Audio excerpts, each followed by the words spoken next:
Hi everyone, I'm Dr. Karam and I specialize in facial rejuvenation, and I'm going to talk to you all about my vertical restore procedure, and I'm going to take you through a case of a patient who is in her early 50s who came to me with all the usual aging related changes that bother many women and men in that age category, which specifically is the descent and change of the entire facial shape. And what we mean by that is, when you look at somebody in their 30s and early 40s and even, all the way down to their teenage years and 20s, their face basically looks the exact same as it always has in terms of facial shape.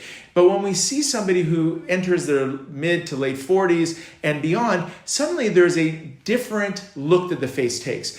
And it's important, if we're going to try to reverse those changes, to understand what those changes are so that we can create an appropriate and nice plan in terms of rejuvenating. And that is really the crux of the vertical restore. That's really the focus and the aim of it. And that's when I developed the technique several years ago. I was looking for an approach that would leave a person completely unoperated, leave them looking like they used to before the aging changes took place, and ultimately eliminate all of the aging changes in a very powerful way. Not necessarily leaving them looking natural by leaving some laxity along their jawline or some laxity in their neck, which is really, in my opinion, not the focus and the aim of a good rejuvenation technique. So let's kind of look at Dina's face here and discuss it in depth. So what you see in Dina's case is there's a descent that starts from the upper portion of the face in the lateral brow segment that then goes down to the midface. And what the midface looks like is a deepening of the nasolabial fold and heaviness around the nose.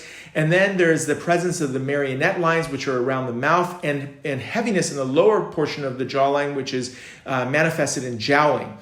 Beneath the jawline, we start to see the muscle starts to sag, and in Dina's case, there's a heaviness that forms underneath the chin, which overall makes her face look bottom heavy and actually makes her look as if she has extra weight on her face, because that's one of the manifestations of the aging changes.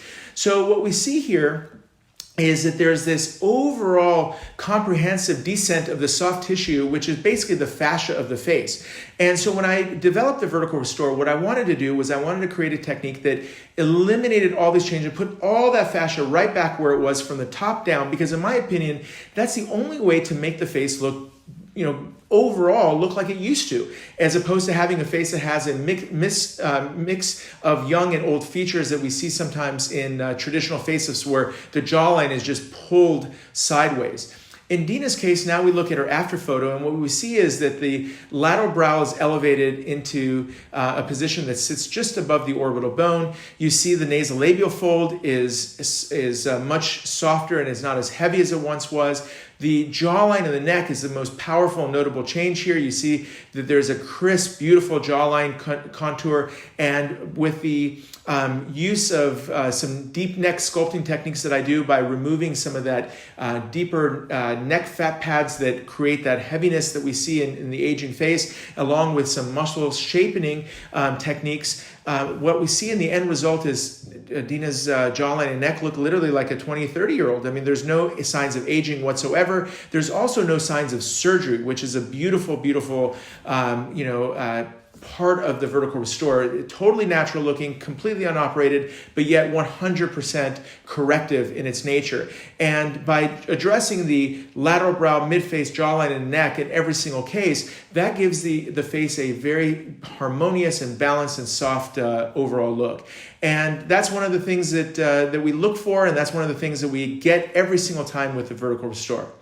So if you have any questions at all about this procedure and how it may differ from other techniques, I'll be more than happy to help answer them in the comment section. You can always call us for a consultation where we can go over your case individually. And really importantly, don't forget to subscribe to my YouTube channel and follow me on Instagram, where I provide lots of educational material on a regular basis, which will help you find the right procedures for your particular aging face concerns. Thanks so much for listening, and we'll see you later.